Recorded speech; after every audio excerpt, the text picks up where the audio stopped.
I smiled languidly as I'm observing Lumine out of the corner of my eye. It's obvious that the traveler and her strange, winged friend were searching for a particular book. But I could also tell they were distracted. For one, the traveler was skimming the shelves way too fast. Even though she was indeed looking at all the titles, she was moving along too quickly to actually absorb what she was skimming. And her fairy-like companion, Paimon, wasn't it?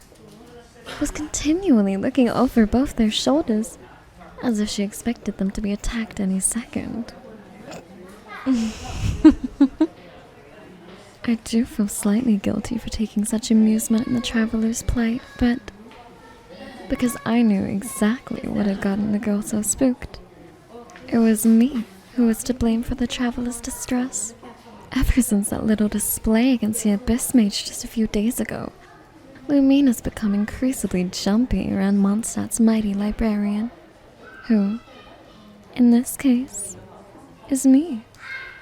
It was no secret that I am incredibly brilliant and powerful, but it was still always such a shock to see just how far I could, and would go.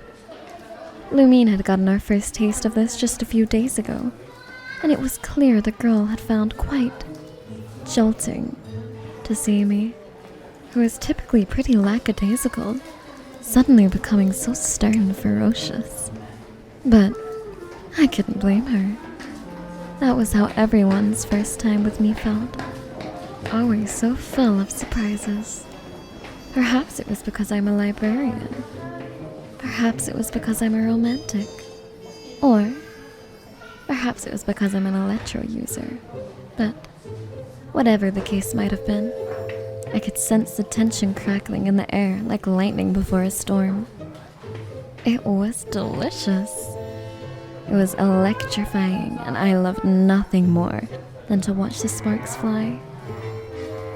My favorite thing of all was to watch the air filled with social energy and tension.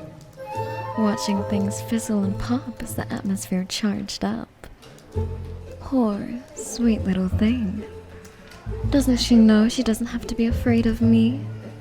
I thought we were on excellent terms.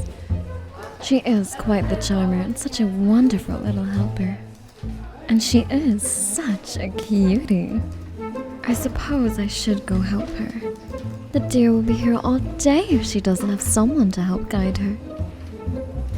Someone to help her figure out exactly what she wants to check out.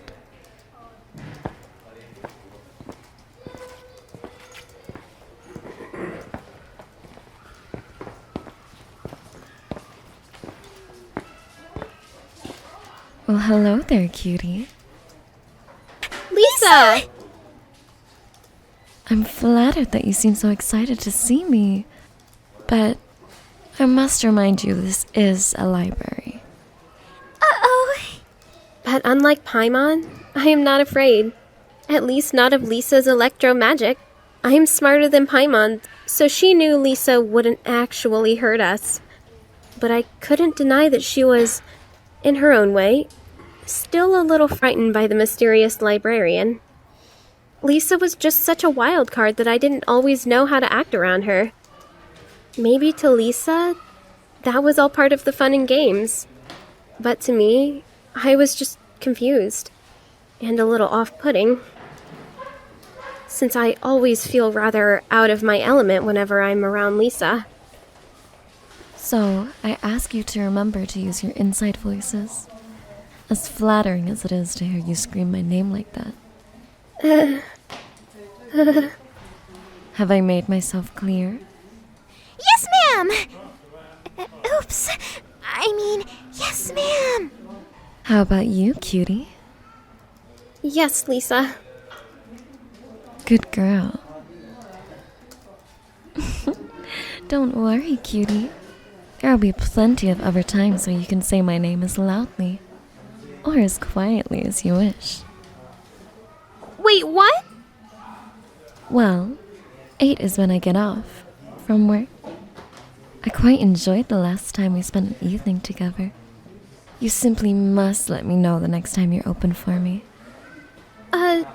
Sure. And, thanks. You're welcome, Cutie. This, isn't going to be a date, is it? Why, darling, haven't we been over this before? You are a little young for my tastes. But if that's how you wish to see it, then by all means, don't let me ruin that fantasy for you. I always love a good romance novel, and I would hate to ruin yours. I'm flattered that you seem to enjoy seeing me as the star of the show. No, it's not like that. Ugh! Oh, shut up, Paimon. But you always get this way around Lisa. Oh, and who was it that had so courageously decided to use me as a human shield against her just a few minutes ago? Hey! Paimon is only scared of her because she can get really protective over her books, and she has crazy powerful magic. But you're scared of her even when she isn't threatening to beat someone up over an overdue library book.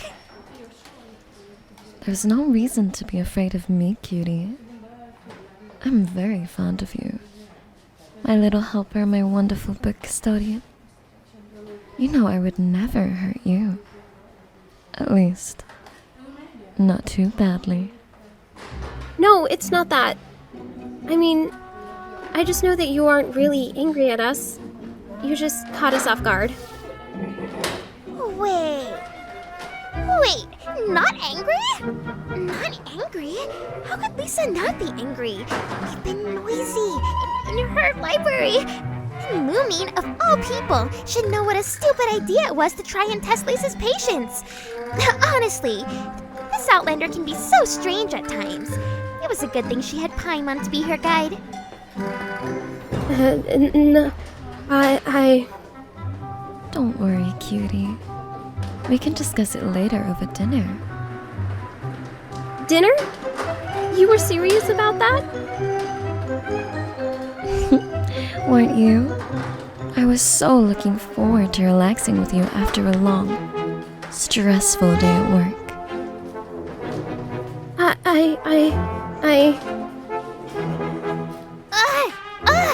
Take the hint! Oh, I see you have quite the wingman, don't you, Lumine? Of course you do. I don't really have a choice, do I? No. You know, you always have the option to say no if it's something that makes you uncomfortable. As much as I liked flirting with the cute little Outlander, I never wanted to make the girl uncomfortable. At least, not too uncomfortable. But underneath all the uncertainty, embarrassment, and awkwardness, even I had to admit that I am genuinely fond of Lisa and found some of the remarks to be quite flattering and sweet. For example, even though I didn't always know how I felt about being called Cutie, there was still something strangely endearing about it. So even though sometimes I would be caught off guard by Lisa, I still had no problem occasionally going along with these little games of hers. No, I wouldn't mind going out to dinner with you. I mean, I think I would enjoy it a lot. Oh, excellent.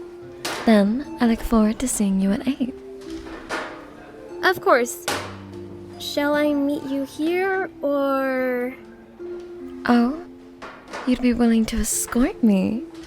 How sweet of you. Alright then, sounds perfect. Excellent. So, I'll see you at 8 then, Cutie.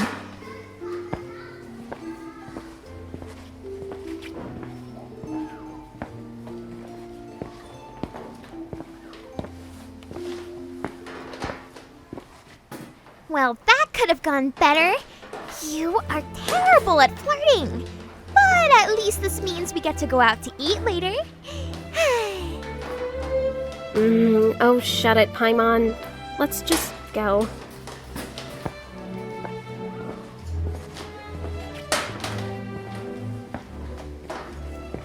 Hey, do you think we could start on appetizers if we get there before Lisa does?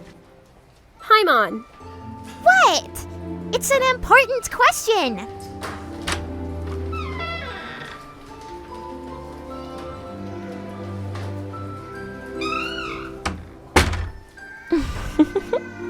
I do wonder, though, how long it will take them to come running back here.